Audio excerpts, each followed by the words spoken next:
দেবীপক্ষ সূচনা লগ্নে কৃষ্ণনগর রথতলা পালপাড়ার শিল্পালয়ে আমি সৈকত ইউটিউবের ক্যামেরা নিয়ে হাজির হয়ে গেছি। কৃষ্ণনগরের মৃৎশিল্পের খ্যাতির জগৎজোড়া, সেটা তোমরা সবাই জানো। মৃৎশিল্পীরা দিনরাত এক করে সেই মাটি মানে মৃৎশিল্পের নৈপুণ্যকে কি অসাধারণভাবে ফুটিয়ে তুলেছেন, সেটি এই ভিডিওর মাধ্যমে তোমাদের সামনে এই ভিডিওতে যে দুর্গা প্রতিমাগুলি তৈরি হচ্ছে সেটি কৃষ্ণনগরের রথতলা পালপাড়ায় প্রখ্যাত মৃৎশিল্পী রাজীব পালের স্টুডিও।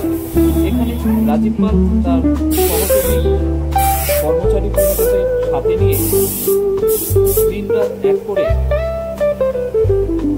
সুনিপুণভাবে মাটিকে কাজে লাগিয়ে প্রতিমা পোশাক অলঙ্কার সমগ্রটা খুব ডিটেইলিং এর সাথে ফুটিয়ে তুলছেন, সেটাই দেখা যাচ্ছে। এর পাশাপাশি কিছু সাবেকি প্রতিমা এই স্টুডিওতে গড়ে উঠছে। তাই আমার অনুরোধ আপনাদের কাছে বা তোমাদের কাছে শেষ অবধি ভিডিওটি তোমরা দেখো এবং দেখে কেমন লাগলো সেটা কমেন্ট সেকশনে লিখে জানাও।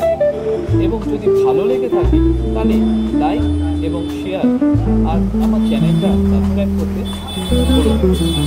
দুর্গাপূজা রিলেটেড আরও ইন্টারেস্টিং এবং ভালো ভালো ভিডিও নিয়ে তোমাদের সামনে খুব তাড়াতাড়ি ফিরে আসবো।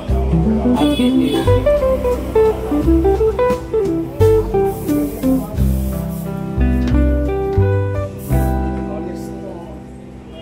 বারো মাস কাজ চলে।